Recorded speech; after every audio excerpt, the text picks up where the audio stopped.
কি দিনকাল আসলো রে ভাই, এর সাথে এসে ধাক্কা খায়। শালার বেটা মানুষ পাইস না, হে কার সাথে সে ধাক্কা খাইস? যা যা।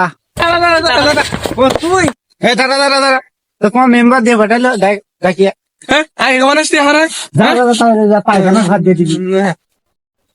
কি আবার তোমার? কি আবার তোমার? যা, যা, যা, যা। চল ভাই তাড়াতাড়ি চল, হ্যাঁ ভাই, চল, তাড়াতাড়ি। চল।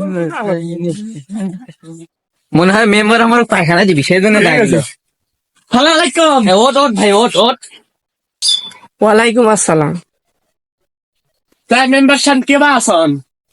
মেম্বার সাহেব, আপনি তো আমার টাকা পাঠাইলেন আমরা দুজনকে, তো কি বিষয় না বলেন? তার সাথে দেরি করলে কে তোরা? ঘাটা আমার সত্যি খামার ঢাকা নাই স্কিন নাকছিল, তাই ওই কেমন খামার করলে যায় যে একটা মেম্বার সাথে ডাকে পাঠাইছে, সে না আমরা দেরি হয়ে আসছে। কে তো পাতা ছিলাম রে, সবকিছু তো শেষ হয়ে গেছে। মেম্বার সাহেব পায়খানা বলে আসছে। আচ্ছা, তো আমি একটু জঙ্গলের মধ্যে থেকে পায়খানা করে আসি।